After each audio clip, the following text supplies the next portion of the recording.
si ahụ ndị Igbo nwere ọtụrụ dị iche iche bụkwa ndị nke na-edu ọ nọ n'ụlọ na ọ nọ n'ụzọ ije ọ bụkwa na unu mere m ihe mgbu ewezuga unu enweghị onye dịka dị Igbo ndị nkwado m ndị nke nọ na Nigeria na mba ofesi ana m ekele unu sikwa unu gaa n'iru na nkwado unu na-enye m ewezuga unu.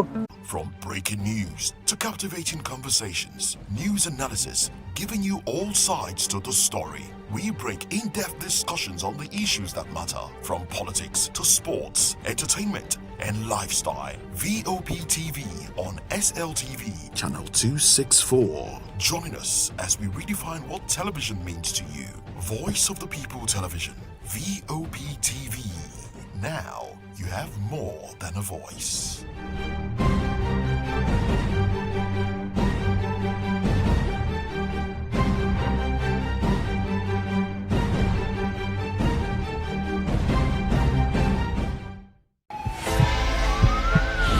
This is Health Check, your weekly guide to better living, smarter choices, and trusted answers. From everyday wellness to urgent health issues, we've got you covered. Health Check, only on Voice of the People Television, where your health has a voice.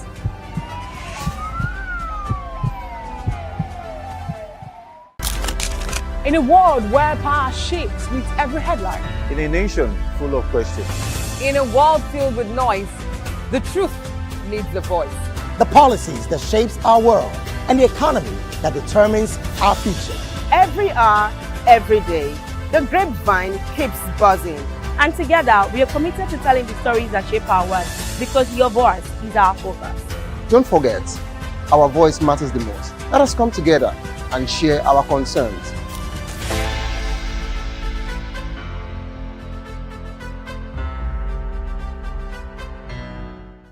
Join us on People's Voice, where we amplify the voice of those that matters the most.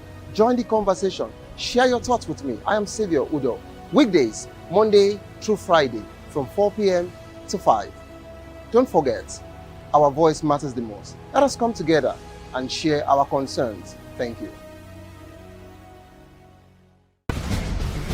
Join us as we drive into the world of politics through insightful interviews with prominent political figures, both serving and former governors, ministers, senators, legislators, party chieftains, activists, and analysts. Get first-hand information into the decision-making processes that affect our daily lives. Highly engaging one-hour program that brings political discourse into focus.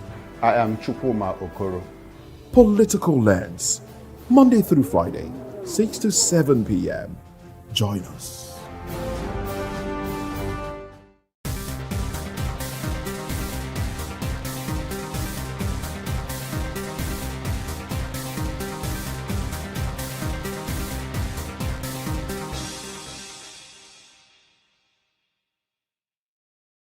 Behind every broken desk lies a broken promise. Education shapes the nations. But who is asking the right questions? Introducing Edu Dialogue, the show that goes beyond the surface, exposes the cracks, the corruption, and the silence in Nigeria's education system. Edu Dialogue, Saturdays, 3 p.m., only on VOP TV. We break the biggest stories, from missing funds to policy failures. We ask the tough questions and demand real answers. Edu Dialogue, this Saturday, 3 p.m. on Voice of the People Television. VOP TV. Now you have more than a voice.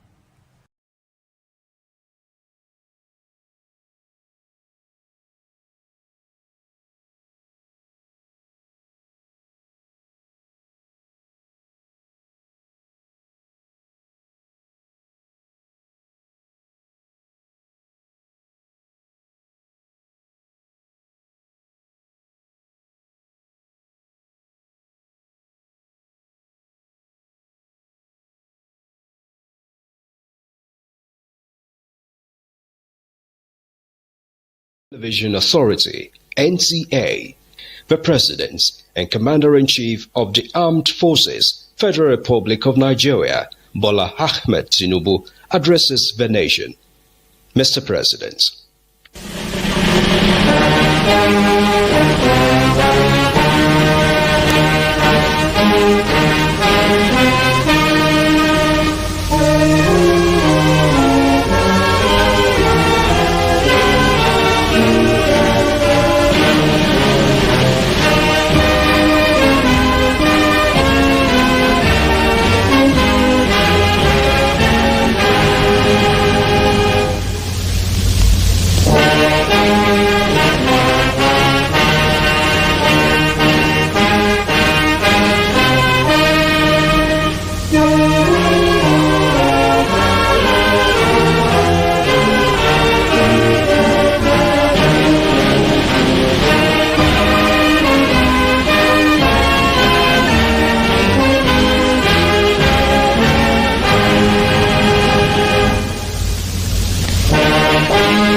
Fellow Nigerians, today marks the 65th anniversary of our great nation's independence.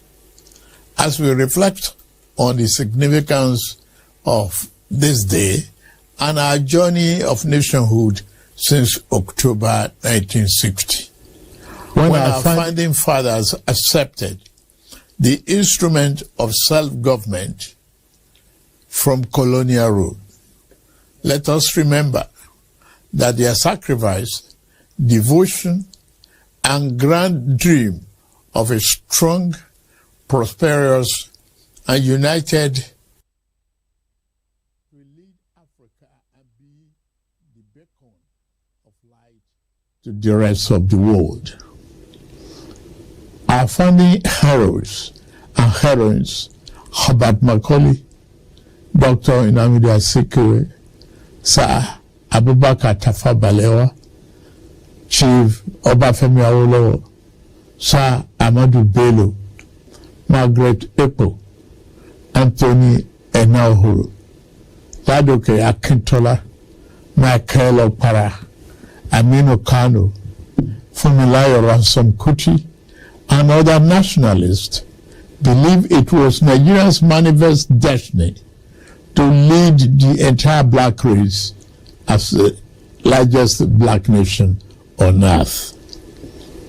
For decades, the promise of our independence has been tested by profound social, economic, and political challenges, and we have survived. While we may not have achieved all the lofty dreams of our forebearers, we have not strayed too far from them.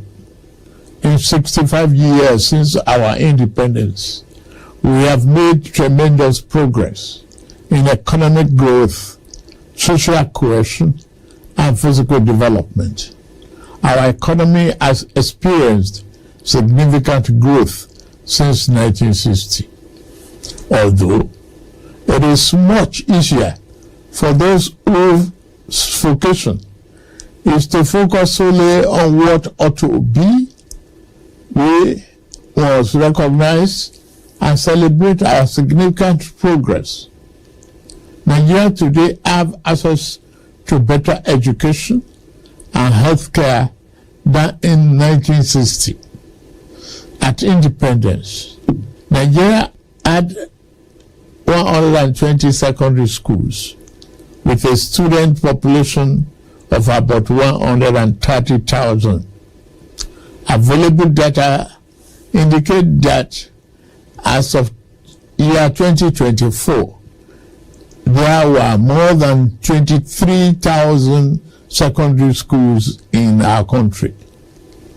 At independence, We had only the University of Ibadan and Yaba College of Technology as the two tertiary institutions in Nigeria. By the end of last year, there were 274 universities, 183 polytechnics, and 236 colleges of education in Nigeria, comprising federal, state, and private institutions. We have experienced a significant surge in growth across every sector of our national life since independence. In healthcare, infrastructure, financial services, manufacturing, telecommunications, information, technology, aviation and defense, among others. Our country has experienced both the good and the bad times in its 65 years of nationhood. As is normal for every nation and its people, we fought a bitter and avoidable civil war, experienced military dictatorships, and lived through major political crises. In all this, we weathered every storm and overcame every challenge with courage, grit, and uncommon determination.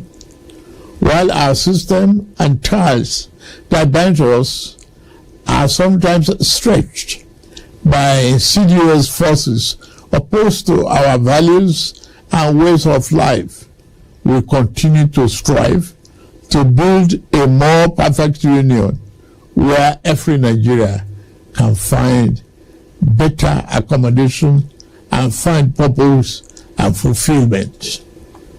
Fellow compatriots, this is the third time I will address you on our independence anniversary since I assumed office as your president on May 29, 2023. In the last 28 months of my administration, like our founding fathers and leaders who came before me, I have committed myself irrevocably to the unfinished nation-building business. Upon assuming office, our administration inherited a near-collapse economy caused by decades of physical policy distortions and misalignment that had impaired real growth. As a new administration, we face a simple choice: continue business as usual and watch our nation drift, or embark on a courageous fundamental reform path. We chose the path of reform. We chose the path of tomorrow over the comfort of today. Less than 3 years later, the seeds of those difficult but necessary decisions are bearing fruits. In resetting our country for sustainable growth, we ended the corrupt fuel subsidy and multiple foreign exchange rates that created massive incentive for a rentier economy, benefiting only a tiny minority. At the same time, the masses received little or nothing from our commonwealth. Our administration has redirected the economy towards a more inclusive path, channeling money to fund education, healthcare, national security, agriculture, and political economic infrastructure, such as roads, power, broadband, and social investment programs. These initiatives will generally improve Nigerians' quality of life. As a result of the tough decisions we made, the federal and state government, including local government, now have more money to take care of the people at the lower level of the ladder, to address our development challenges. Fellow Nigerians, we are racing against time. We must build the road we need, repair the ones that have become descriptive, and construct the schools our children will attend, and the hospitals that will care for our people. We have to plan for the generations that will come after us. We do not have enough electricity to power our industries and homes today, or the resources to repair our deteriorating roads, building seaports, railroads, and international airports comparable to the best in the world, because we failed to make the necessary investment decades ago. Our administration is setting things right now. I'm pleased to report that we have finally turned the corner. The worst is over, I say. Yesterday's pains are giving way to relief. I salute your endurance, support, and understanding. I will continue to work for you and justify the confidence you repose in me to steer the ship of our nation to a safer harbor. Under our leadership, our economy is recovering fast, and the reforms we started over 2 years ago are delivering tangible results. The second quarter 2025 gross domestic product grew by 4.23%. That's Nigeria's fastest pace in 4 years, and outpaced the 3.4% projected by the International Monetary Fund. Inflation declined to 20.12% in August 2025, the lowest level in 3 years. Working diligently to boost agricultural production and ensure food security to reducing food costs. In the last 2 years of our administration, we've achieved 12 remarkable economic milestones as a result of the implementation of our sound fiscal and monetary policies. We have attained a record-breaking increase in non-oil revenue, achieving 2025 target by August with over 20 trillion naira.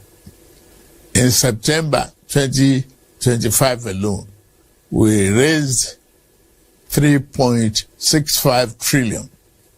That is 411% higher than the amount raised in May year 2023. We have restored physical health.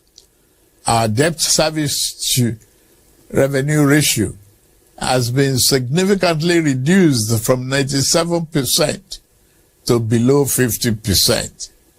We have paid down the infamous ways and means advances that threaten our economic stability and triggered inflation. Following the removal of the corrupt petroleum subsidy, we have freed up trillions of naira for targeted investment in the real economy and social programs for the most vulnerable, as well as all tiers of government. We have a stronger foreign reserve position today than 3 years ago. Our external reserves increased to 42.03 billion this September, the highest since 2019. Our tax to GDP ratio has risen less than 10%. The ratio is expected to increase further when new tax law takes effect in January. The tax law is not about increasing the burden on existing taxpayers, but about expanding the base to build the Nigeria we deserve and providing tax relief to low-income earners. We are now a net exporter. Nigeria has recorded a trade surplus for 5 consecutive quarters. We are now selling more to the world than we are buying, a fundamental shift that strengthens our currency and creates jobs at home. Nigeria's trade surplus increased by 44.3% in the second quarter of year 2025 to 7.46 trillion. That is $4.74 billion, the largest in about 3 years. Goods manufactured in Nigeria and exported jumped by 173%. Non-oil export as a component of our export trade now represents 48% compared to oil exports, which account for 52%. This signals that we are diversifying our economy and foreign exchange sources outside oil and gas.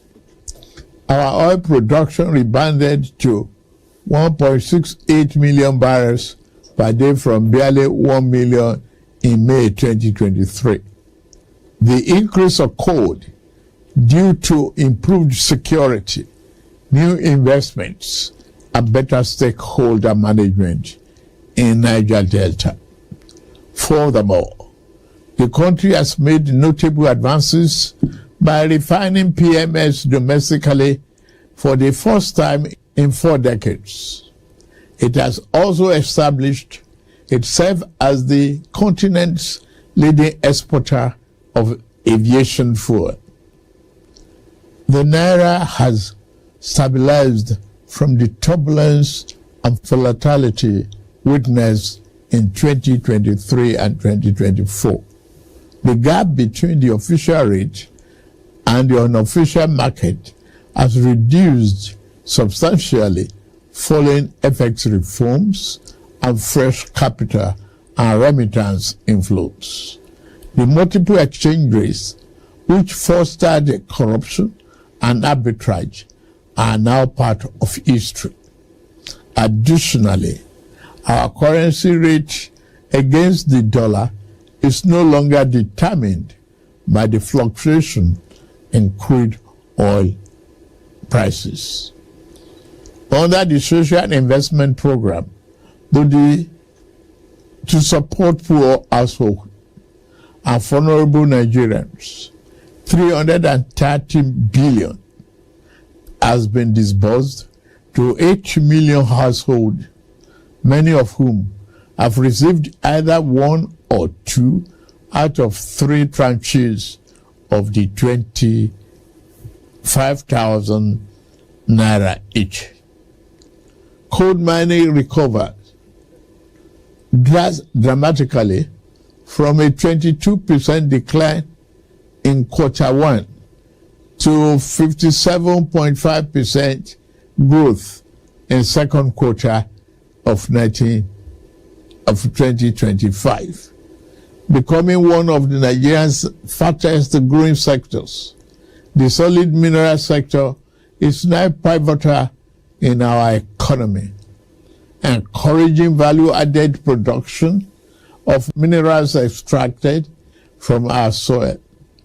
The administration is expanding transport infrastructure across the country, covering rail, road, airports, seaports.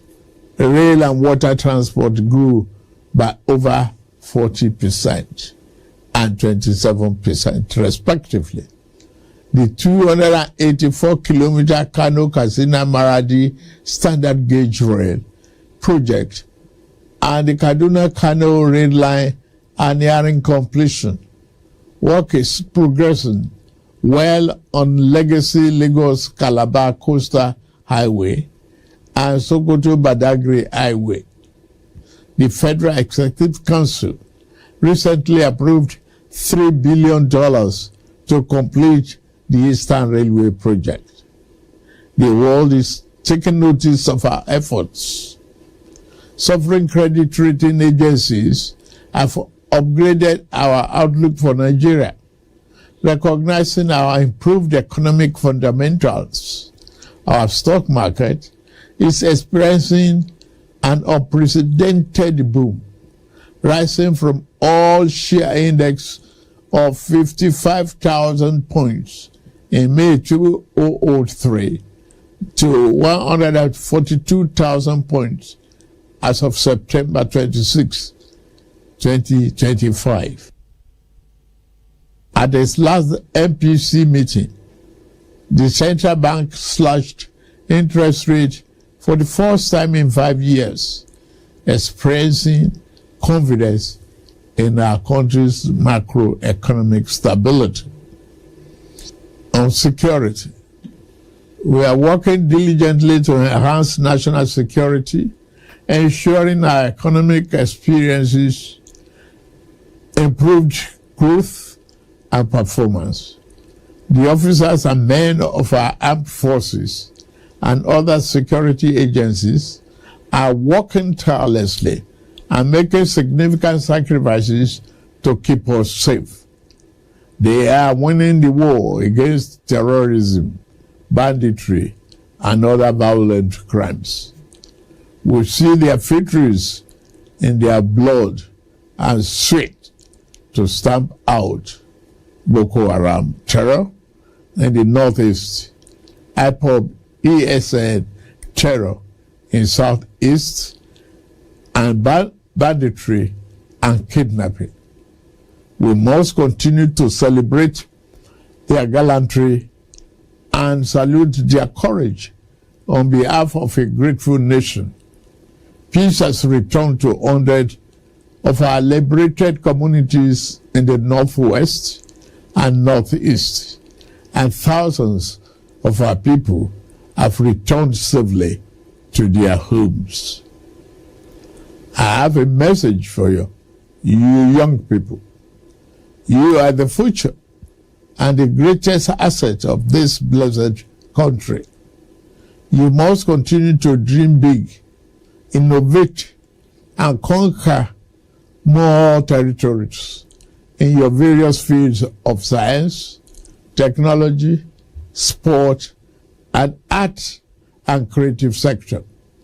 Our administration, through policies and funding, we continue to give you wings to fly sky high.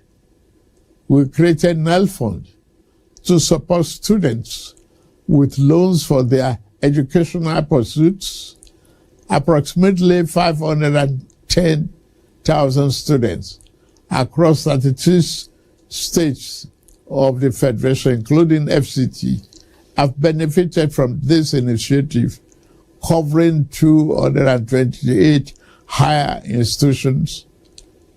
As of September 10, the total loan disbursed was 99.5 billion, while the upkeep allowance stood as 44.7 billion.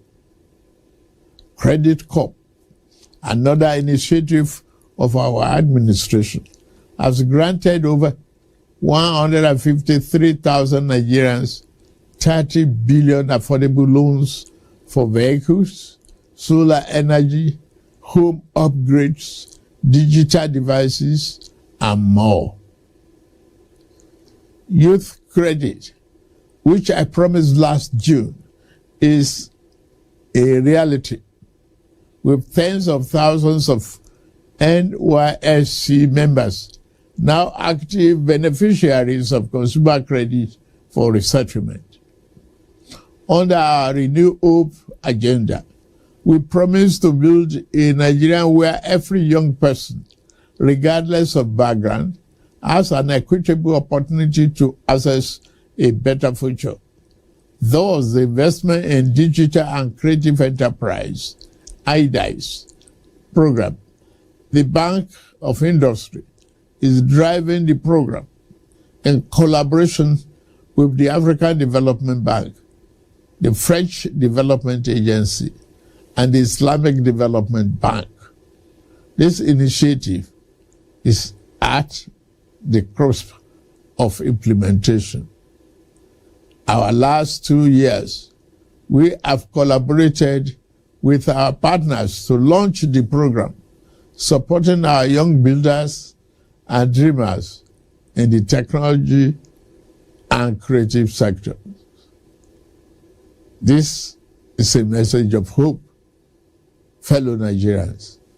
I have always candidly acknowledged that this reform have come with some temporary pains. The biting effects of inflation and the rising cost of living remains a significant concern to our government. However, the alternative of allowing our country to descend into economic chaos or bankruptcy was not an option. Our macroeconomic progress has proven that our sacrifices have not been in vain. Together, we are laying a new foundation cast in concrete, not on quicksand. The accurate measure of our success will not be limited to economic statistics alone, but rather in the food on our family tables, the quality of education our children receive, the electricity in our homes, and the security in our communities. Let me assure you of administration's determination to ensure that the resources we have saved and the stability we have built are channeled into these critical areas. Today, the governors at the state level and the local government's autonomy are yielding more development right in our face. Therefore, on this 65th anniversary of our independence, my message is hope and a call to action. The federal government will continue to do its part to fix the plumbing in our economy. Now, we must all turn on the taps of productivity, innovation, and enterprise, just like the Ministry of Interior has done with our travel passports, by quickening the processing. In this regard, I urge the subnational entities to join us in nation building. Let us be a nation of producers, not just consumers. Let us farm our land and build factories to process our produce. Let us patronize made in Nigeria. I say Nigeria first. All the goods, let us pay our taxes as well. Finally, let all hands be on deck. Let us believe once more in the boundless potential of our great nation. With Almighty God on our side, I can assure you that the dawn of a new, prosperous, self-reliant is here in Nigeria. Happy 65th Independence Anniversary. And may God continue to bless the Federal Republic of Nigeria. Amen.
VOP TV.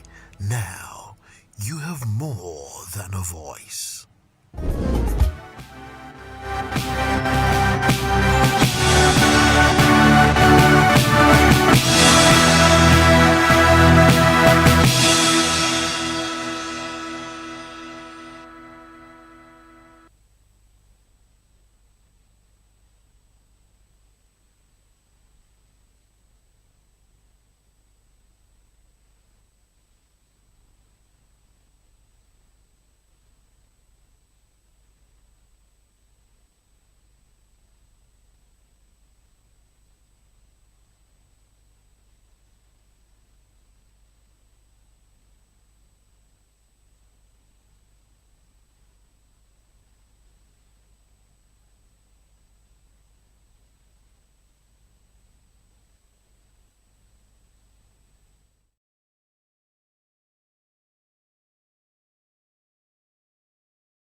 Good morning. Happy Independence Day to you, Nigerians. My name is Vivian Oguche, and I'm glad to have you join us today. We just listened to President Tinubu's nationwide broadcast marking Nigeria's 65th independence anniversary. So we are going to be dissecting the issues he talked about one after the other. And joining me right now in-house, live actually, is Frank Ayala. Frank Ayala is, yes, he is a public affairs analyst. Also, he is a banker. Frank, happy Independence Day to you. Yes, good to have you. You know, economy is your forte, so let's begin from there. I just take, just a sneak peek of what the president said as regarding economic growth in Nigeria since he took the helm. He said in the last 2 years of our administration, we have achieved remarkable economic milestones as a result of the implementation of our sound fiscal and monetary policies. Do you agree? I disagree from this perspective. The president's speech is very direct and is very... The speechwriter, I think I will commend those people that do the speech. They tried this time around, not like the previous one, the one they have done for the past two consecutive time, October. They try to play more in Nigerian sensitivity. If you are saying the economy has grown from where you took over, and the data available to us is saying something contrary, that's where the problem starts. The poverty rates, if you listen to World Bank, if you go to International IMF, they are saying in every 2 or 3 months, about 3 million Nigerian people shrink into poverty. So if you are not saying, if your speech is not saying that you have made a progress, where is the progress coming from? Before you go further, you talked about the IMF.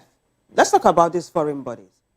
What did the WTO chief say, Ngozi Okonjo-Iweala, that Tinubu has stabilized the economy? Do you expect Ngozi to have said something contrary when you are facing the president of a nation? So you're saying at that level, they need to be diplomatic, so that won't set the nation on fire. Okay. So Ngozi will not. Even if I'm in her shoe, I will also do the same thing. But we were not privy to the discussion that also happened behind the scene. He must have put some data before the president. In summary, to give Nigerians the hope. Not also forget that our president is somebody that want to micromanage Nigeria and want to tell us what is not visible. Just as I have said this morning that they've made a progress from the economy, but this is the only country in the world where inflation rate is lower than NPRO. That means the government does not even believe in their data. As we speak, according to their record, inflation is 20.12, and NPRO is 27%. How come that the NPRO here is the rate at which CBN lend money to commercial bank? That's NPRO. So if commercial bank is lending money to commercial bank at the rate higher than the inflation, that means there's a problem. That means the figures are not adding up. So if we say we have grown economically, how many people have they brought out of the poverty rank since it started? Because we have it on record that during Buhari, we have about 98 million people. But as at this year, we have 133 million Nigerians. That means with all the economic policy, you have created more poverty than Then poverty line again, if you are looking at it according to the world standard, is anybody that lives below $2 per day is poor. Is living below poverty line. How? Take your minimum wage of $70, divide them by $1,480. It gives you less than $50. So this is where we need to look. It's not about the volume. It's about the value of what somebody called me recently from Ghana. That if he's able to raise 7,000 Ghana cedis, it will be about $1 million in Nigeria. This is the irony. Whereas in 1984, 1985, we asked Ghana to go. That's what gave room to this Ghana must go.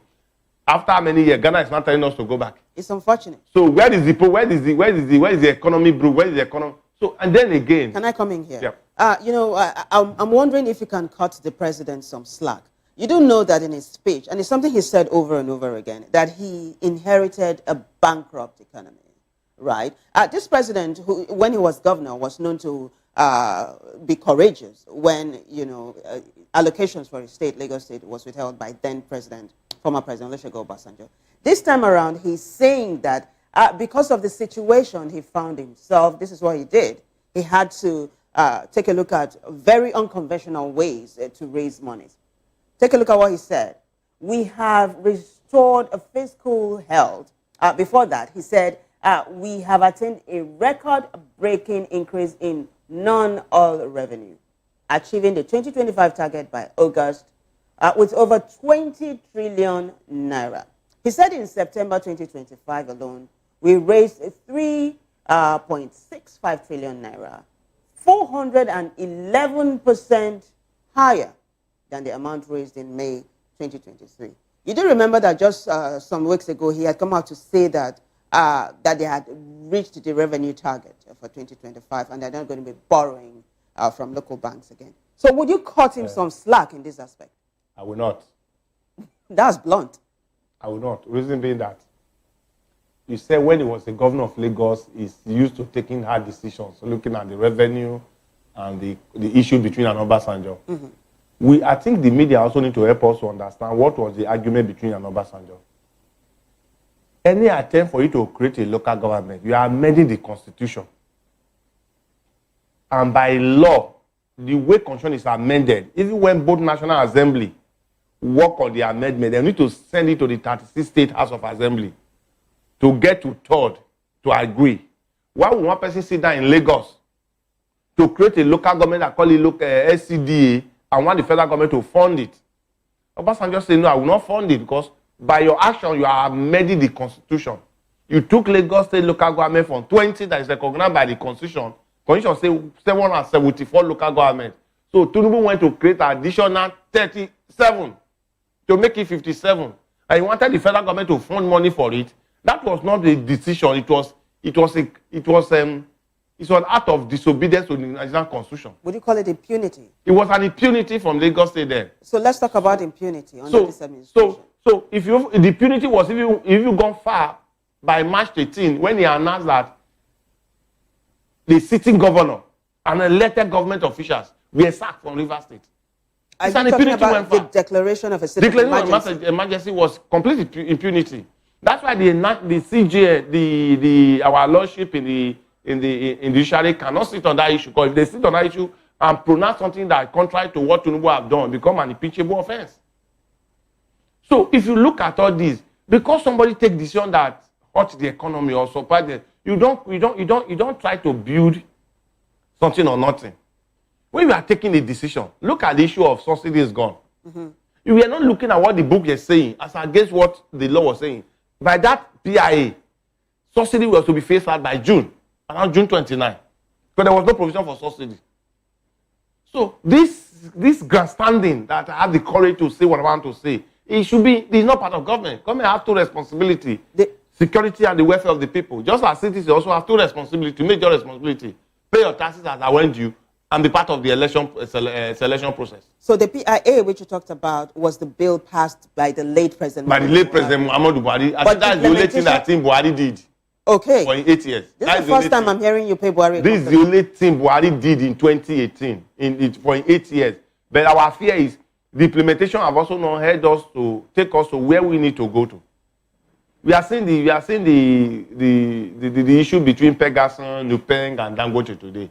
PIA did not address those issues. So they are gray areas. They are gray areas. So there is a need for us to go back to the amendment of that PIA. Okay, so you said Buhari passed the bill, Tinubu implemented it, but the implementation was faulty. Faulty because it was implemented on the wrong note. Subsidy is gone. But you're saying subsidy removal on its own is not bad. Subsidy become like a cancer eating deep into Nigeria. And the same Pegasus today that is fighting Dangote for sacking 800 people. Because, see, in as much as it's our right to belong to any association, I don't think you have a right when you don't have a job. So it is the owner of the office you work that determines to a very large extent your rights. So you're faulting Pegasus? Pegasus, for me, they have become like a political tool that is vulnerable to every opposition. Dangote did say in 2024 that the oil industry is like a cartel and it's more dangerous than the drug cartel. Where we are Pegasus, as we speak, Kaduna Refinery has not produced 1 liter of petrol for over many years. Yet millions Warri of Refinery. Yeah. There was a particular year that the payroll and all other allowances they pay people in Kaduna Refinery was about 83 billion for not produce a single product. And we have Pegasus. They are all members of Pegasus. So I don't want us to dwell too much on that because I want you to cover as much grounds as we can before we wrap this up. You talked about the height of impunity under this administration. Yes. Let's also talk about the fight against... They are not even pretending about it. Let's talk about the fight against corruption. How well has this administration done? You do remember that Senator Shomole had said once upon a time... If I'm to rate this government in corruption fighting, I think they are below -20. How? Oshomoles once told us very clearly, if you come to our party, your sins are forgiven. The party being? The party being the APC now. Recently, our former governor from Delta State, Ifeanyi Okowa, was being alleged of 1.3 trillion. And the man also came out to say he regretted accepting to be vice president to Atiku, because that's where he spent some of those money. Where is the case? As we speak, our current Senate president, Godswill Akpabio, Kiamu is still very much alive. He's part of this government. Kiamu was the lawyer to EFCC then that was prosecuting Akpabio. He said that is the highest corruption case in Nigeria. Then, 120 billion. Where is the issue? Let's go back to our president. We all know, we are all alive to see what players in 2023 elections tribunal from Court of Appeal to Supreme Court. Where are we on it? So, the challenge we have today, this government is not just known to be well corrupt. They are even rubbing it to Nigerian face that what can Nigerians do? That's where the corruption have gone so far today that how was Lagos Calabar Coastal Line approved? Did it go through a due process? Okay, so today, the current serving minister in this government, Wike, is being accused left and right for figure we not be able to put amount to. He's in this government. Then I look at Wike as in person, the kind of character that work with this government. This is an indication that this government is not serious to fight corruption. Wike is in PDP. Can we talk about Wike a little bit? What are the allegations against him? And for example, political as alleged, according to Showore, okay, that Wike bought a property, three property in the United States, worth $2 million each, and he discounted that into his children with $100. So this is an allegation? It's an allegation that the documents are everywhere. He has even written to a state in America to please assist in the investigation. Wike have also tried to debunk it. But the way he debunked it for me does not hold water. If you listen to Kingibe, Senator Reti Kingibe, who also alleged that where Wike children need to pay some certain amount of money to government, it was discounted to be 2 million from 200 million. And that's on record. That's on record. So if you look at all this issue that is surrounding this government, how will this government have the influence to tell Nigerians that they are fighting corruption? Let's talk about security briefly before we talk about some other things. How well do you think this administration has secured the nation? You said there are two things a government should do: welfare and the security of people. Yeah. This government is so biased that it's also hitting them. It's also calling for question on their integrity. As we speak, Nnamdi Kanu got 3 judgments. If I'm correct, ECOWAS court and some other Nigerian court have said, release this man to go. There's no case to answer. You are owing Nnamdi Kanu under the prelude that he incited violence. But a no criminal came to national television from the north, Zamfara precisely, that the government need to negotiate, and government is negotiating. So how do you not tell Nigeria that you have? Because what is corruption? Any act of dishonesty is called corruption. Any act of dishonesty. So you now ask, is this government fair? Or from Buhari government, are they fair? Or is Nigerian government fair to some group of people in this country? Because where somebody you know that you have key people have come to, as we speak, if you listen to Professor Zulu, the Borno State governor, said there are some local government that some criminals are collecting tax from the people. If you listen to Edu Dialogue when he was a governor, that they have to go and pay some people to stop killing Nigerians. If you listen to our cleric from Kaduna, or is it Kaduna, Gumi, that said we need to negotiate with bandits. If you let the military to go and see where the bandits are doing their operations, nobody has been brought to a book. In a nutshell, you're saying security. For security today, are you aware that one of our sisters in Arise Television was died for? If you look at what led to her death, may her soul rest in peace. An armed robber invaded their house. Before an armed robber could struck to hang of the compound, that means where were the intel from the Nigerian police? When she was finally taken to the hospital, the medical facility did not attend to her for some reason that is best known to them. Let's talk about that. health. Is why the government today, our current president today, does not attend Nigerian medical. With the one is saying he built in Lagos. Yeah, so let's talk about that a little bit. Health, the health sector. I mean, not too long ago we had the NMA chairman, Lagos branch. He said Lagos he built. Who? The Lagos our president built. Yes. Now he said he faulted the agreement that Nigeria and St. Lucia had come into regarding, exporting healthcare workers, because he said there is brain drain that must be addressed. Of course, he said the welfare of health practitioners also must be addressed. So what would you say to that, though? Today, the churches in Nigeria foster because the Nigerian government have paid their citizens completely. How? How do you mean? May God not let you get sick and visit our public health centers. When you come back, maybe you will not start understanding what we are saying. There's a need for government to deliberately direct some investment. There was a time Buhari wife, Aisha Buhari, if you came out to say, even in national hospital in Abuja, where the government officers are supposed to attend, there was no syringe, there's no paracetamol. And huge monies that are budgeted for that. And every year, do you know the irony of it? Like in Lagos State, they have budget for water resources every year. We have commissioner for water resources in Lagos State. Do you have government water in your house? So, if you look, these are the indication of the corruption defense is not for you to come to the screen and write a beautiful speech and read to Nigerians. Yeah, but there must be something good, right? 65 years on, there must be something good about independence. Can I talk a little bit? Nigeria has experienced over 2 decades of uninterrupted democratic rule. Isn't that a good thing, would you say? Yes, democracy is good. It's the government of the people, by the people, for the people. But what we have today is government of INEC and President Tinubu. What do you mean? Against the people. Do you see how that election will announced? See, when there is an election, there's anxiety. Anxiety, people throw everything to the basket. Both emotion just to get your candidate to win, to take the day. But once a result is pronounced, everybody now need to come to the table and design a template that will be inclusive to everybody. Are you talking about the election that brought in this president? What has this government done?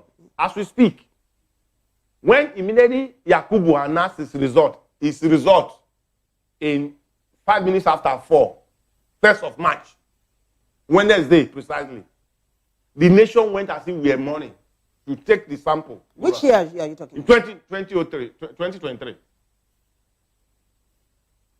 Because of the fact that there is grandstanding. When our president were leaving his house to go to Eagle Square, where he will be coronated or where he will be installed, where he will be handed over to, inflation were around 22%. When he's coming back from Eagle Square, inflation was 33%. By pronouncement, how did we get to that point? It is that thing he did that is still hurting us today. How? Inflation that were built on perception. It was not built on production, operational expense. It was not built on production expense. It was built on perception. Subsidy is gone. Petroleum product per liter was 185. But when it was now come back from Aso Rock, from Eagle Square, 660. From there we went to 1,200. So and cement also follow. So if you are the one that have built the house within that period, will you not bring down the price? But I want us to talk about the voters as well, right? You talked about leadership and followership. Do you think that Nigerians have more confidence in their leaders and the electoral umpire? How well do Nigerians vote in general elections these days?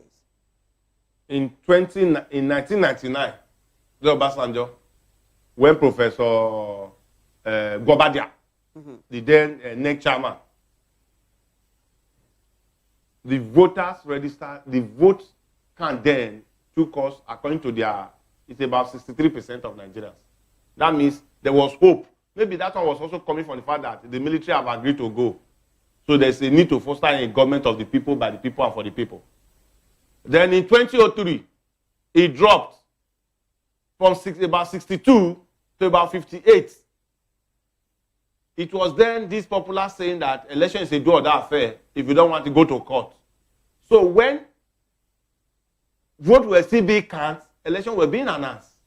We all know what Professor Iwu did to Nigerian electoral system. But we expect, we agree, we accept it's okay, because we are coming from the military era. There's this fiat, that military pronouncement.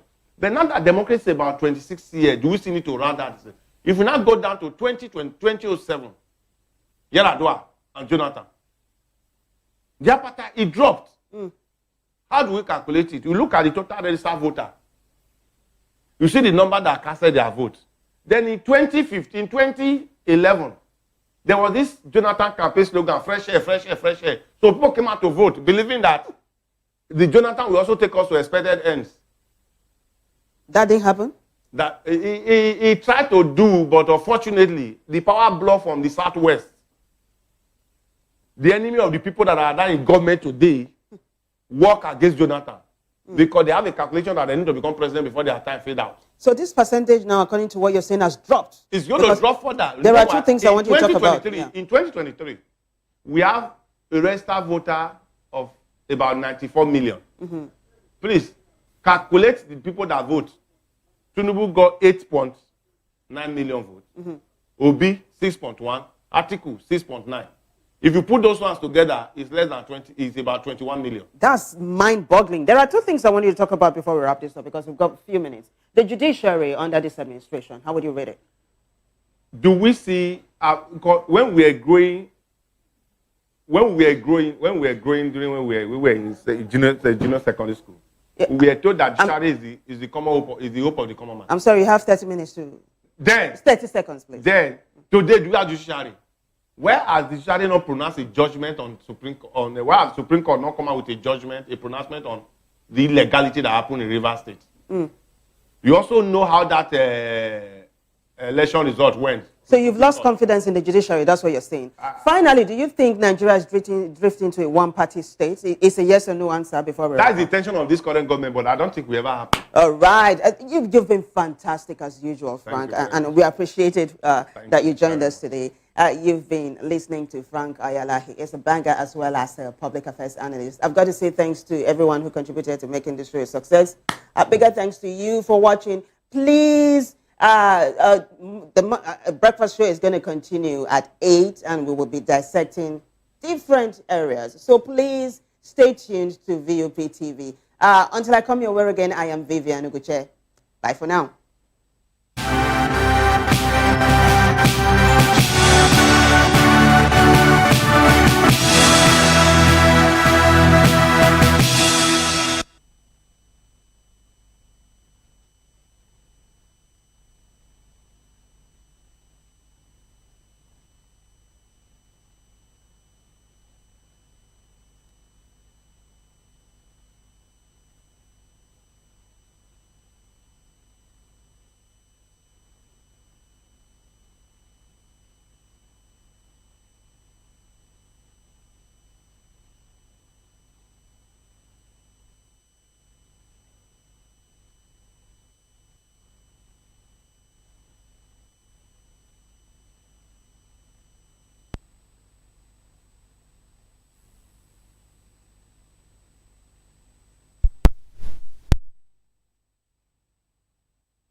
2564 is coming up on Bunny 9 right. The 2564 Atlantic Tower. What happens in the hush behind hangar doors? Who signs the papers that gamble with lives? Which truths were grounded before they even ever had wings? If you've ever buckled a seatbelt at 30,000 feet, if you've ever stared out of that tiny window and wondered who's really in control of the skies, it isn't just flight, it's power, it's politics, it's pressure sealed in steel. We're peeling back the clouds from runway risks to sky-high secrets. We're diving deep where most dare not to look. Aviation Scope, every Sunday at 7 p.m. only on Voice of the People TV. We don't just report, we reveal. We don't just ask, we uncover. Because when it comes to the skies, ignorance is turbulence. Aviation Scope. The sky isn't the limit, it's just the beginning. Welcome to Kitty's Corner. Every weekend is a new journey. Join Auntie Oni as she embarks on thrilling adventures. Each episode takes the young explorers to a different fantastical world filled with exciting challenges, making new friends and learning valuable life lessons. The show begins with lots of excitement in a cozy storytelling mood. Fairies teach the importance of kindness, honesty, bravery, teamwork, or curiosity. Kitty's Corner is a delightful blend of fun, education, and imagination with catchy songs, interactive games, and heartwarming stories. Join Auntie Oni every Saturday, 10 a.m. to 10:30 a.m. on Voice of the People Television. Kitty's Corner, perfect destination for curious minds.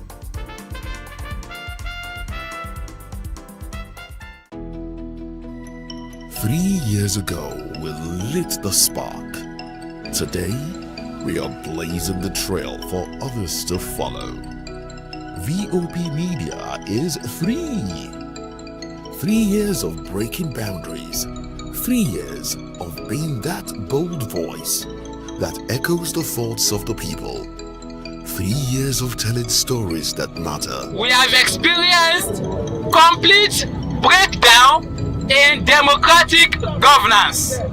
We are not just a brand, we are a movement, giving voice to the voiceless. We go to bed empty hunger. To every viewer, every voice, and everyone that has made us who we are, we say thank you. VOP Media, 3 years and still counting. VOP TV. Now, you have more than a voice. My name is Edu. They call me the Oga of them are the general overseer of them all. Every man, every woman has got a voice where integrity is the volume. So this is Voice of the People's TV. Voice of the People's TV. So this is the people's voice. And the people's voice is the voice of God. That's the voice populi in Latin. The people's voice is the voice of God. So keep watching Voice of the People. In fact, my name is Voice of the People. Keep watching MC Ado Pikin. Hi guys, my name is Kagan. I am Nigeria's biggest tech content creator. And I just wanted to give a quick shout out to Voice of the People TV. Keep watching, enjoy, and you're welcome. My name is MC Alamano. They call me Enjoyment Landlord. It's VOP TV. Keep watching VOP TV. Don't touch it down. Even if you want to touch it down, increase the volume. If you don't increase the volume, I told me. My name is Collins Agawabe, popularly known as No Maiden, but last, more than No Maiden. Or more. Not be also the cook right at the fry plantain. We keep on watching VOP TV. The voice of the people, the voice of Edo. If you want to get the authentic news for Edo, the way it be, that's why they show and all the content anything come on. At VOP TV.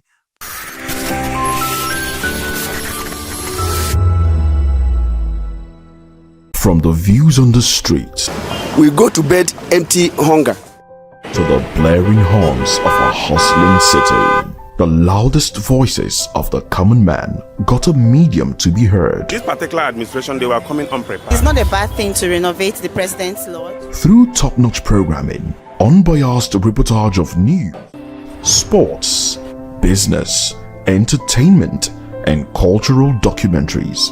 Voice of the People 90.3 FM became a symbol for 21st century media. And now, a new baby is born.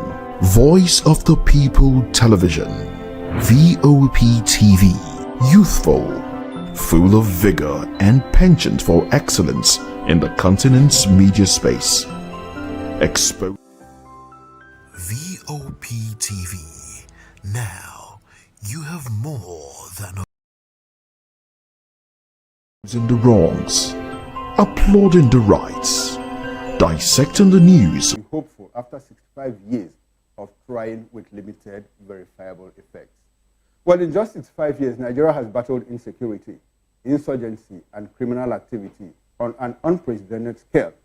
26 years of unbroken democracy, later, ethnic agitations and self-determination, farmer-header clashes, wanton kidnappings, and brazen criminality has characterized news reports all over the country, worsening in recent times.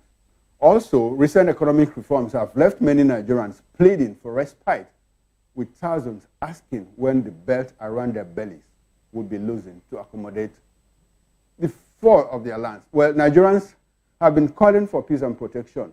Today, we'll analyze the import of the president's early morning address as we discuss the impact of the last two administrations on the general well-being of Nigerians. All right, and so we say happy Independence Day, Nigerians. Happy Independence Day. Welcome to VOP this morning.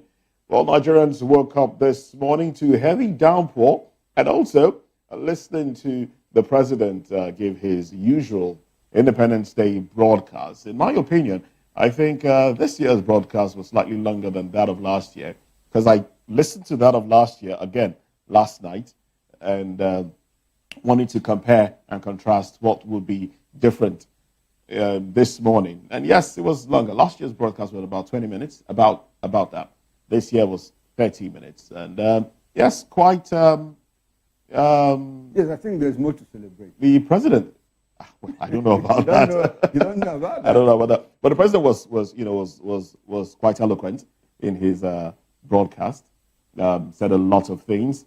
And, well, it's our show, it's our country, and so we'd like for you to be part of the conversation as we will be discussing all the president said in comparison to what we have on ground, in comparison to how Nigerians feel.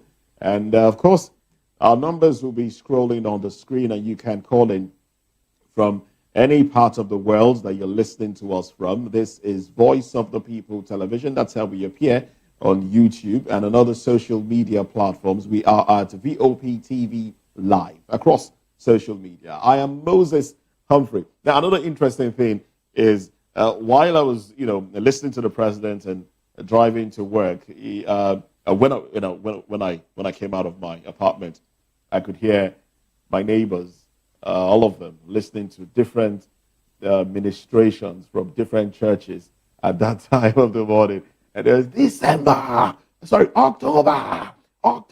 I'm like, shouldn't you be listening to your president at this time? Yeah, they were more interested in prayers, in praying. Yes, we are very prayerful people. We are praying people, But like I said, and you said you don't know, I think the president spent more time this year to talk to us because as far as he and the government, as far as they are concerned, I mean, we have turned the corner. So there's reason for Nigerians to cheer. There's reasons for Nigerians to celebrate. But unfortunately, like one analyst here, Mazi Amobi Hemboro, said yesterday, asked, if we have turned the corner and the economy has made a rebound, how are we calling off the celebrations, the parade, and all of that? So does that look like some form of contradiction, or doesn't it look like some form of contradiction?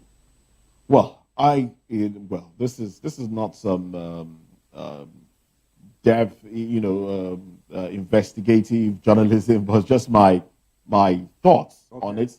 I think there is some sort of maybe intelligence or apprehension that there might be that the people are disgruntled, and there might be some sort of pushback if there is an open parade.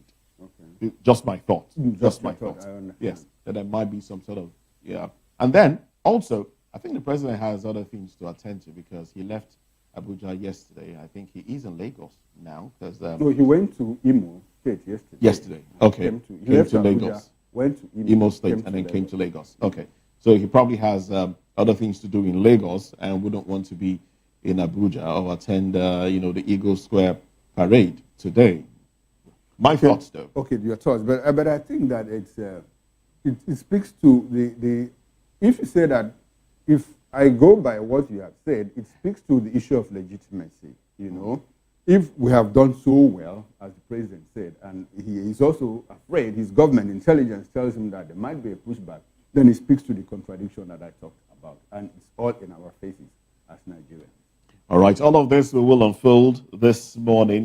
We'll unbundle all of it this morning, and we'll do that with you, of course. So we'll also be having our analysts dive into these issues. The president's speech, does it bring hope to you? Do you feel hopeful listening to the president this morning? Do you feel like, yes, there's something to cheer about? Or do you feel there is some sort of contradiction? The president did say Nigeria is the number one, I think within the continent, number one exporter of aviation fuel. Do you have reasons to contradict that? Well, we'll look at all of this in the course of the program. Thanks to our one stop, Aliko Dangote, who made it possible. What the government couldn't do, he's done it very well. So we are number one now. The president is taking credit for it, basically. It's Nigeria. It is Nigeria. Whoever is Nigeria. Oh, well. Now, before we get to the president's speech, which, of course, is what we'll be talking about all through the program today, let's look at a few things that have been happening around us. Let's go to Ebonyi State, where we hear that the police command says it has arrested 3 suspects in connection with a shooting incident that left a student injured during the Students' Union government election at Ebonyi State University, EBSU. Now, VOP gathered that the incident occurred on campus while the results of the election were being announced. Now, according to police reports, the suspects allegedly attempted to disrupt the process by firing gunshots into the air to disperse the crowd. But tragically, a bullet struck one of the students, who was immediately rushed to the Federal University Teaching Hospital, Abakaliki, for urgent medical care. The police spokesperson noted that the suspects remain in custody while investigations continue. He assured that they will be arraigned in court once the investigation is concluded. And when I saw this report, I just asked myself, what leaders are we breeding already? Students are trying to interrupt electioneering process. They're trying to disperse people, basically to rig elections. And you ask yourself, what is the hope of Nigeria if the leaders of tomorrow are already towing the line, doing things that we have been speaking against? Can we say that our politicians have done us in? Can we say that they've really done this one, injured, inflicted lasting injury on the psyche of Nigerians? Because it feels like disrupting election processes and grabbing and snatching and running with election results is the way to determine victory. Unfortunately. Well, I'm grateful that the young man the one who was shot, did not lose his life. And I hope that he recovers quickly from that one. And of course, the young man with the gun, I hope that he will be properly reprimanded. And I wonder what he was doing with a locally made pistol in the first instance. Where did he get it from? Is he a cultist? Can they trace that? Something should be done in this regard. Okay, and now what happened in Ebonyi State is quite instructive. In traditional African societies, growing up as a child, before we had modern poultries, my people have a proverb that says that when the mother hen, is looking for food to feed the chicks will be learning from the mother hen. So what happened is instructive. If we have a leadership that says elections are do or die affairs, if we have elections where we have contenders, contestants say the only way to win is to grab it, snatch it, and run with it. The younger ones are learning because these are role models in society. That is what we see. Back in the days when I was in school, about some 35 years ago or more, when we were in school, how we used to know big boys, when you say big boys, back in the East, South, if you want to show big boy, it's either you are in the dean's list, your name is in the dean's list, top graduates and all of that, or you probably came to Lagos for long vacation. Yes. Coming to Lagos was a big deal in my time, at our level, in the East, down there, for people in my class. I'm not saying that, what I mean social class. Then if you want to show bigger boy, probably your parents took you to UK. Big boy. We weren't seeing people carrying axes, guns, bayonets, machetes, and all of that. Shortly after we left school, the universities became clearly militarized. We had people killing. You go in a school, you hear that 7 people were killed, 1 Nigerian initiation, and all of that. Over time, like 4, 5, 6, 7 years ago, it abated. Because this generation, now the younger ones, 16, 17, that get into school, they don't know much about that. But I think that trend is coming back again, where universities are becoming militarized again. And it speaks to what happened in Ebonyi State. If at that level, students are using guns to conduct SUG elections, and you need to, the perks of office for an SUG president in universities. They drive tinted vehicles in a convoy of 2 or 3. They even have policemen. You saw one somewhere in Sokoto. Yes, I remember that. Where there was a mobile policeman who opened the doors, for the SUG president. So imagine when that person gets into office, probably as Senate president, governor, Speaker of the House of Representatives. It's going to be a replay of what he started. So at that level, they are learning very well. And I keep talking about building a culture of political culture of impunity. I keep going back to Latin America. They built a culture of political impunity for over 200 years. It's been difficult for them to turn it. And that is why you see the kind of violence, you see drug violence, you see in places like Colombia and all of those drug-torn areas and all of that. So if we build this, our independence is we are 65 years today. And we are talking about societies that have had independence for the past 200 years. And they're still struggling. You get the point. So now is the time to change the tide. If we don't, our children's children will be the ones to suffer it. Unfortunately, like Moses said, thank God the young man's life was spared at this point, because we don't know how critical the shot was and all of that. Oh well, that's it. Quite unfortunate. Very unfortunate. And you're talking about change, talking about nipping it in the bud. I think it has to start from the leadership. The people need to see that the political office holders are doing better and results of elections are upheld. That's when trust will start to trickle down. These things always trickle down. So the onus really is on the leaders, the leadership, to do the right thing and be seen to be doing the right thing. That's the only way to, change the mindset of the younger ones to, doing right as well. Oh, well, another story that, broke yesterday and further portrayed what Nigerians are going through and why some Nigerians would always want to run out of why Nigerians run out of the country only to go suffer abroad, only to be treated less than humans abroad. Well, the chairman, CEO of the Nigerians in Diaspora Commission, NIDCOM, Honorable Abike Dabiri Erewa, has condemned alleged acts of sexual violence, physical abuse, and intimidation on Nigerian girls held in deportation camps in New Delhi, India. In a press statement issued by the Director of Media, Public Relations and Protocols, Abdurrahman Balogun, Dabiri Erewa described the alleged rape, assault, and forced administration of unknown substances as heartbreaking and unacceptable.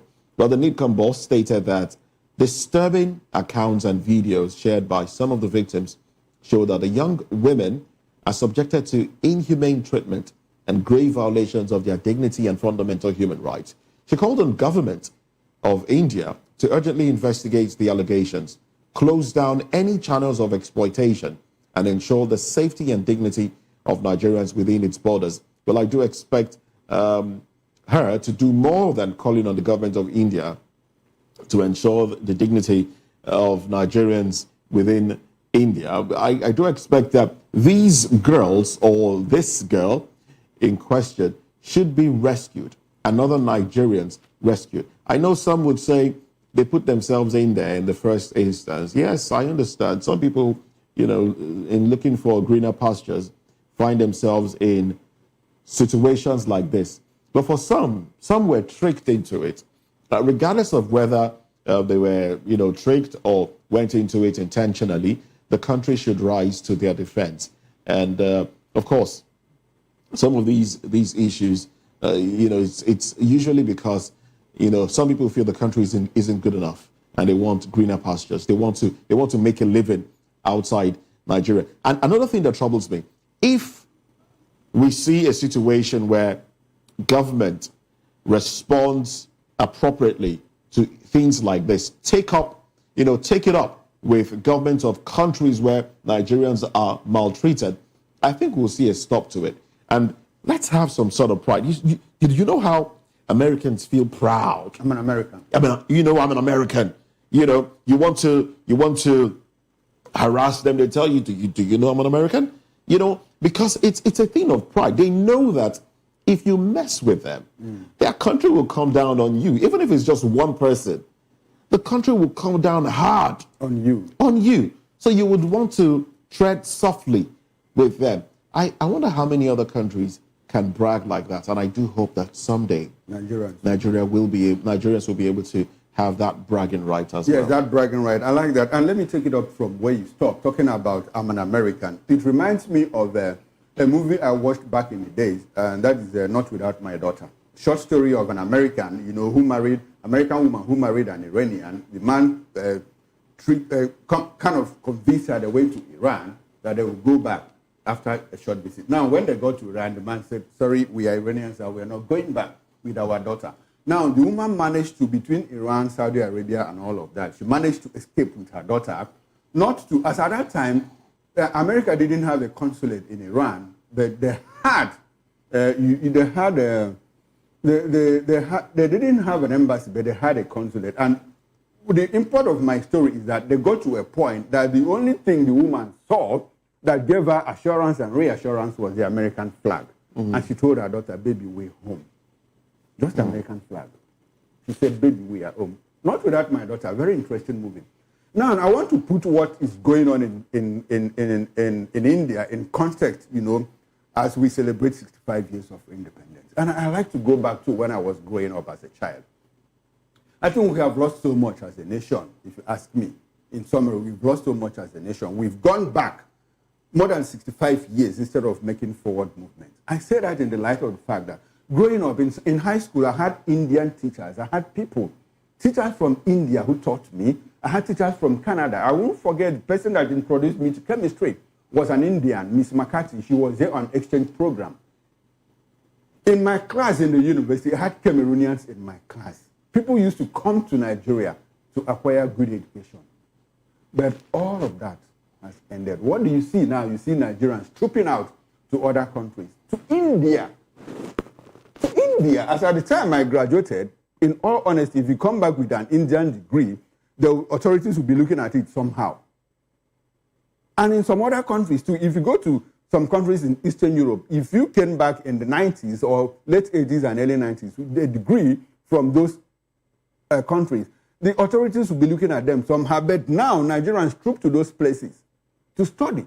And the issue of the sexual harassment is not peculiar to India. It goes on in Libya. It goes on in other parts of Africa, in Mozambique here, even in South Africa, and all of that, where Nigerians are hounded, Nigerians are harassed, Nigerians are tortured. And in our faces, they fly it. What will your government do? Because they know that our government will not do anything. And I keep saying, if I like what Abike is doing, well, she's trying to put her best efforts. But just pray that you don't have a problem outside Nigeria. If you go to the embassy, if you go to the High Commission, to the High Commission, you are treated as if you are a beggar. I've experienced it several times. So I'm not speaking from reports. Firsthand. Nigerians badly. That is, the authorities treat Nigerians badly. Just pray that you don't have a problem. Except with what we hear about what Tunji Ojo is doing about getting passports in quick time and all of that. But before now, I'm not making a reported speech. I'm speaking firsthand, what I've experienced. You know, so it's good that we are evaluating and exploring all of this on our 65th independence anniversary. Our work is cut out for us as a nation. We still have a long way to go. And I like what Moses said. At what point will a Nigerian be able to, apart from when we win football matches and tournaments, when else or what other time will Nigerians be able to say, proudly Nigerian, I'm Nigerian? When you walk into JFK or you walk into Heathrow or any of these airports and you are able, you fly the green passport with confidence, with pride. When will that time be? Will it be in our time? Will it be in my time? I'm worried, I'm scared. Not for myself, for my children, because the journey is yet to start, if you ask me. Oh, yes, and I share that same fear and worry as well. And I do hope that this administration, you know, I had high hopes for this administration that when Tinubu comes into office, he's the only one that has, you know, that will to make things happen. But right now, my hope is... Moses, can we not talk about this administration? Okay. All right. Well, you know what I mean. Let's take a break. And when we come back, we'll look at the papers and, just let you know headlines, stories that made it to the cover pages of the dailies. And when we come back from that one, we'll get into the president's speech and some of the conversation this morning. Be aware that you can be part of this conversation as well, because it's our country, and together we can make it great. So join us again. We'll be back with newspaper headlines shortly.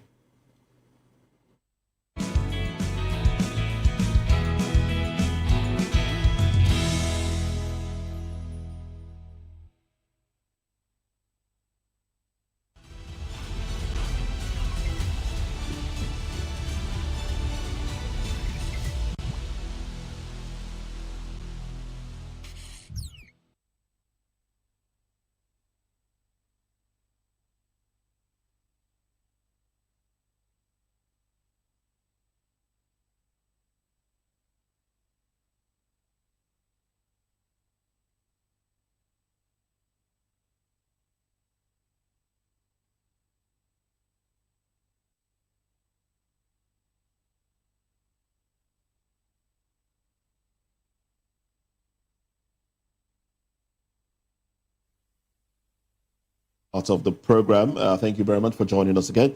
Now let's dive into it. Okay, well, I thought I just had this one here.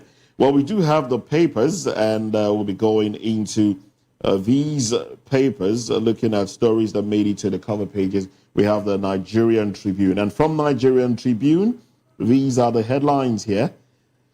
Nigeria now on path to recovery. Tinubu assures as nation turns 65.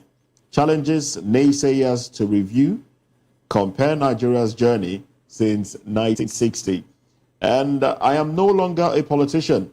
Olubadan tells Atiku, El Rufai, others, of course. Security operatives storm bandits' camp in Kwara, kill many. And then, Greater Nigeria, Tinubu's building blocks. There's a breakdown of that right there on the cover page of Nigerian Tribune. You might need to grab yourself a copy of that one to have a better understanding of it. But not to worry. In the course of the day, we will touch on all of that. So stay right here with us. Now let's go to First Daily newspaper with just beside the nameplate you have. Power crisis looms as Dangote Pengasam field cuts 1,100 megawatts. That's of electricity. Now the big story. Nigeria at 65. Pray, unite or risk collapse. Can, Christian Association of Nigeria. Mark 1. Clerics, statesmen urge visionary leadership as nation marks independence amidst insecurity, economic strain. Peter Obi demands security emergency after Ode killings. APC to PDP. Let Jonathan enjoy retirement. Forget 2027. TUC slams Dangote refinery. Stop putting profits above workers' rights. Most stories from the First Daily newspaper. All right. FCT police. Okay. Probe death of... okay, I'll check that again for clarity. FCT police probe death of Arise TV journalist Somi Maduagu. NAFDAC withdraws 101 pharmaceutical products from market. Obasanjo, honest leaders, not miracles, will save Nigeria. And the bottom strip headline, earnings from Bronx girls taxable, declares federal government. And that's it from First Daily newspaper. And from Nigerian News Direct, over 5,000 persons benefit from youth empowerment scheme in Kano. Jonathan's tenure delivered better living conditions for Nigerians, Bode George. Continental Cooperation, key to expanding tax base, tackling illicit funds, FIRS chairman. And Independence anniversary. The worst is over. Tinubu assures Nigerians, says reforms necessary to avert economic chaos, bankruptcy. Lautech Teaching Hospital, Makinde approves 35 million naira subvention, 219 million naira arrears. And also, Gateway International Airport marks new era of trade, national dominance. Power generation plunges to 3,200 megawatts amid Pengasud strike. All right. And yes, those are the headlines right there. And well, I was informed that as soon as the president started his speech, the lights went out in my estate. The lights went out. Okay, in your estate, the in my lights estate, went out. yes. Okay. You know, then while I was watching online, I could see comments from some Nigerians saying, you know, complain about the same thing. The power went out. And then as soon as the speech was over, power was restored. And What was that supposed to mean? at first I felt, okay, maybe it was the rain. And then I started asking myself, why? Is there something to it? It's raining. Is there something to it? Is it Because sabotage? it's still raining. It's still raining. And the lights are back. The lights are back. Oh, well, let's quickly run through The Guardian with the window headlines. Out of school children endanger Nigeria's security, Obasanjo warns. At 65, it's time for Nigeria to reclaim her independence. Wow, I'll take that again for clarity and emphasis. At 65, it's time for Nigeria to reclaim her independence. Okay, that's The Guardian editorial page. Concerns over rising insecurity, abduction in North Central. The big story, Nigeria at 65, Tinubu hails reforms, says worst over, urges unity, optimism. And Greater Nigeria, Tinubu's building blocks and all of that. We'll get into all of that during the newspaper review. That's it from The Guardian newspaper. And from the Vanguard newspaper, Dangote, Pengasud, darkness looms as electricity generation falls. You know, it's interesting that you have that one on top and then beneath you have the worst is over. We have turned a new corner. Because right there you have Nigeria 65, the worst is over. We've turned a new corner, Tinubu. And then the riders says all hands should be on deck for nation building. Notes economy on rebound with 4.23% GDP growth, $42 billion reserves, lowest inflation in 3 years. Well, beside that one, we have good governance. Igbo-speaking people from 8 states honor Soludo. Well, those are the headlines from the papers right now. We'll go deeper during the course of the program. Let's take a break. When we come back, we will be looking at the president's address to the nation amidst insurgency, banditry, kidnapping, terrorism, and the rampant insecurity being experienced across Nigeria. Let's look at the president's speech. Does it bring hope? Do you feel hopeful? Let's talk about this when we come back. Join us again.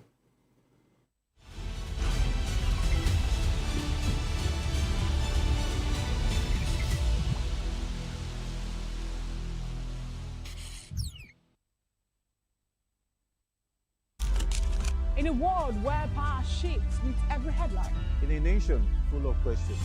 In a world filled with noise, the truth needs a voice. The policies that shapes our world and the economy that determines our future. Every hour, every day, the grapevine keeps buzzing. And together, we are committed to telling the stories that shape our world because your voice is our focus. Don't forget, our voice matters the most. Let us come together and share our concerns.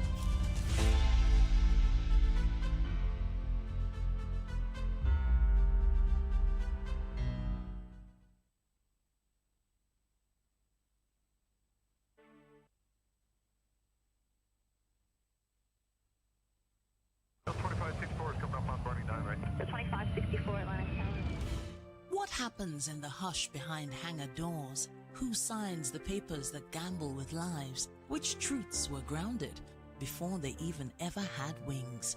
If you've ever buckled a seatbelt at 30,000 feet, if you've ever stared out of that tiny window and wondered who's really in control of the skies, it isn't just flight, it's power, it's politics, it's pressure sealed in steel. We're peeling back the clouds from runway risks to sky-high secrets. We're diving deep where most dare not to look. Aviation Scope, every Sunday at 7 p.m. only on Voice of the People TV. We don't just report, we reveal. We don't just ask, we uncover. Because when it comes to the skies, ignorance is turbulence. Aviation Scope, the sky isn't the limit, it's just the beginning.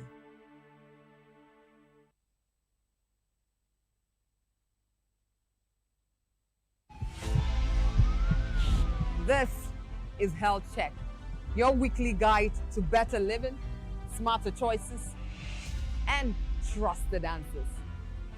From everyday wellness to urgent health issues, we've got you covered. Health Check, only on Voice of the People television, where your health has a voice.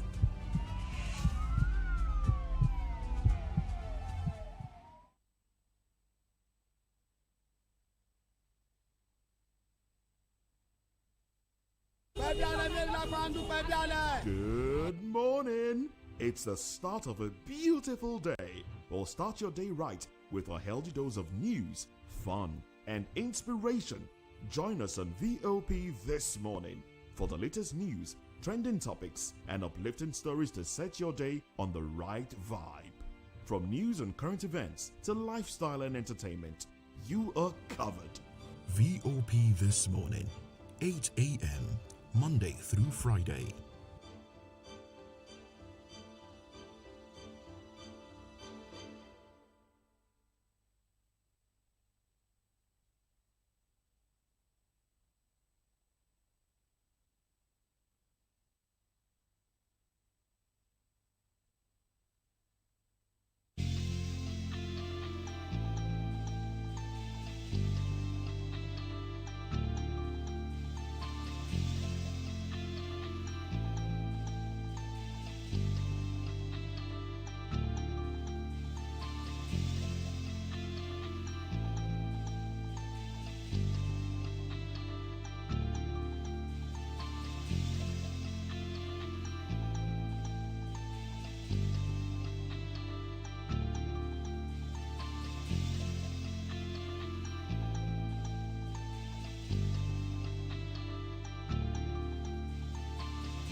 All right, welcome back and thanks for staying with us. And if you are just joining us, this is this morning on Voice of the People television. Now, let's get into the first major topic of discussion, talking about the president's speech.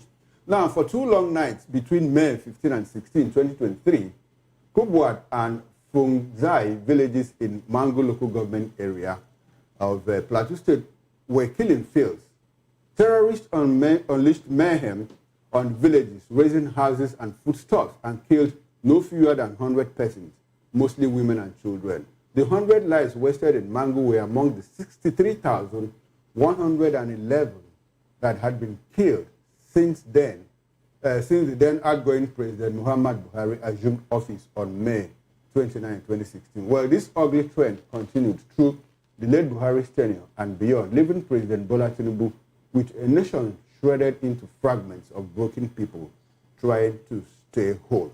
Recently, President Tinubu has made strides to curb insecurity in the country by issuing directives demanding urgent action to end the escalating violence in Borno, Benue, Plateau, Kwara, and other states. In April, President Tinubu declared enough is enough as he once again condemned the senseless targeting of innocent Nigerians. Well, this is as many Nigerian soldiers have taken to social media recently to decry their meager allowances and lack of weapons to fight the war against insurgency. On this occasion of Nigeria's 65th independence anniversary, we will examine Nigeria's security architecture since independence and since the democratic dispensation of 1999 till date. Isn't our sovereignty threatened and our independence questionable if our security is non-existent? To answer these questions, we are being joined in the studio here by Barrister Darlington Agomo. Barrister Agomo is a lawyer and a public affairs analyst. Good morning, Barrister Darlington, and thanks for coming to the Independence Anniversary celebration on VOP this morning. Yeah, Mr. Okoro, good morning, and Moses. Good morning to you, Barrister. Thank you very much, Barrister. We appreciate your presence. And virtually, we have been joined by Ambassador Dr. Oyamen Roy Okidebe. He's the National Secretary, retired members of Nigerian Armed Forces. Good morning to you, Ambassador Roy, and thanks for coming to VOP this morning.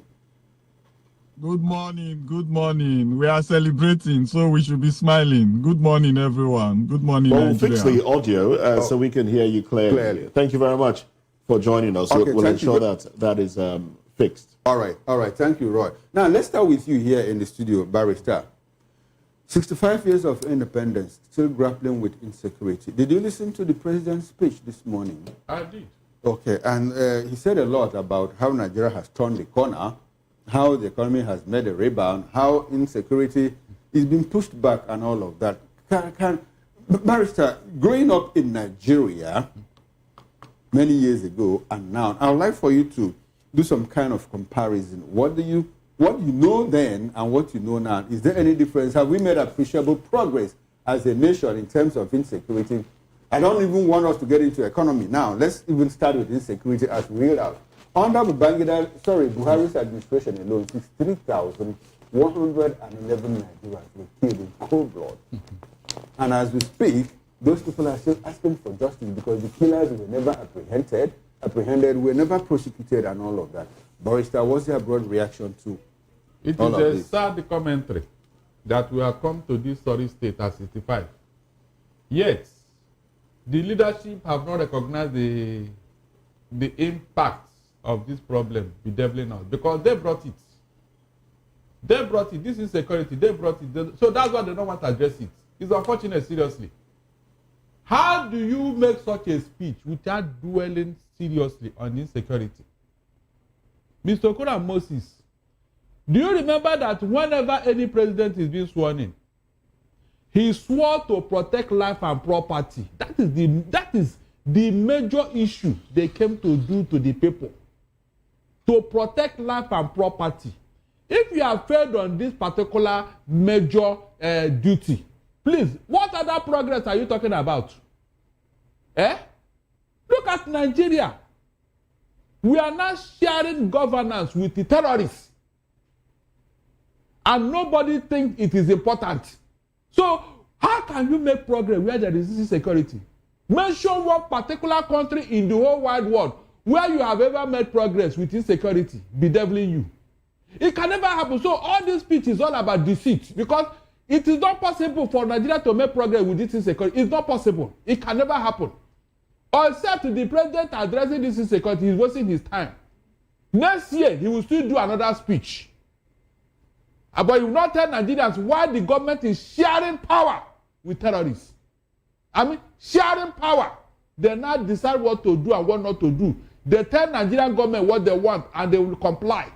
They give you their names. You can't even pronounce it. President Tinubu was quick to mention IPOB and ESN in the Southeast. But this other people did not. He didn't call their names out.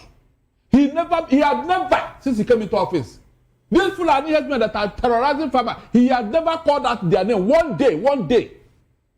Can you compare IPOB and what they are fighting for and what the people are doing to us? Can you compare it? So when you have not identified the problem, how can you solve it? How can you solve it? Every year, the same rhetorics. The same rhetorics. You want to. What have you done exactly that you can go to market and say, yes, this thing, we can see it. You remove first subsidy, where is the result? Are you not still borrowing money? Are you not still borrowing money? So what is this thing that every time they will write speeches to deceive Nigerians? Eh? You brought a NEF fund and the universities increased their school fees. Eh? So the gain of the NEF fund was taken away. You give me by the right hand and you collect it with the left hand. Oh, well. Eh? So what is that thing that you and I can take to the bank and I say, yes, this thing is working? Okay. Moses, are you aware that the tax that is coming, they said whether you are doing illegal or illegal business, you pay tax. Did you hear that?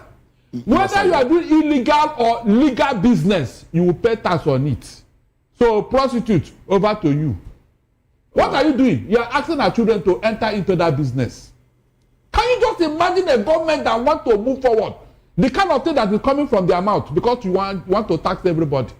Eh? Nothing to hold on to. The president spoke about taxes. He said it's not to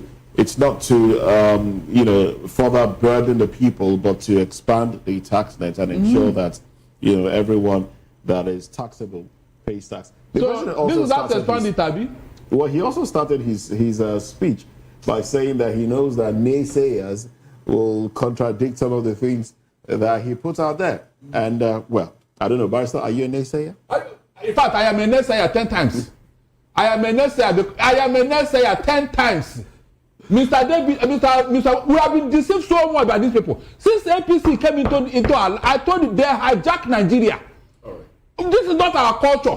Insecurity. What is that covenant the APC had with these terrorists that they don't want to tell us? They gave you names about terrorizing Nigeria. Up to today, they have Buhari did not mention their name. Tinubu did not mention their name. So what is going on?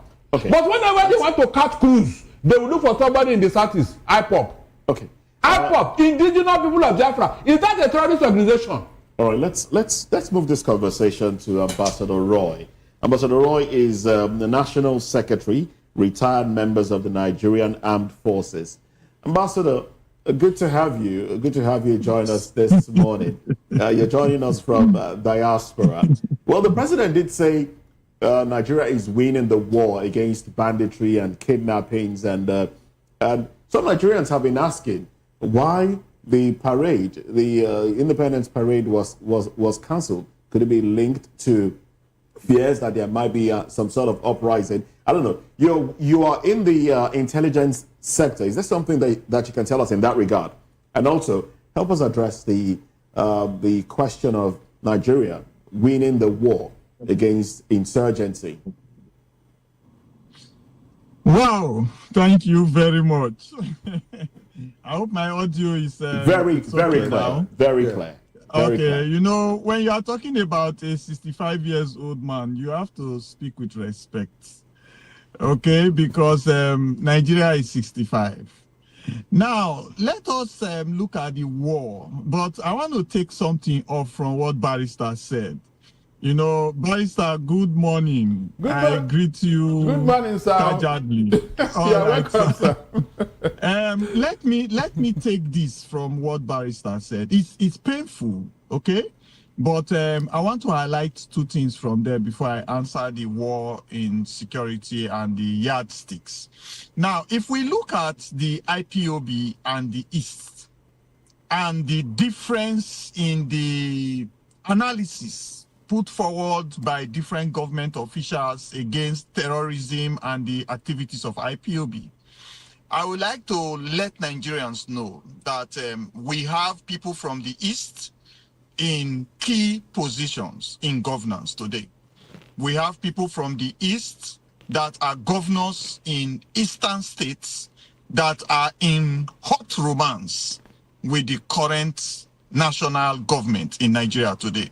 We have people from the East that are in international and diasporal platforms that the government is approaching, and they are very useful to the government to help for our international romance. And I expect those people at those offices and those levels of communication and romance with the current government to be the ones to project positively the necessary national input in the East. Okay, not a violent and non-state actor position by IPOB. I need an academic, articulate approach. Now, let's look at the APC too. The APC is a conglomerate of Nigerian politicians.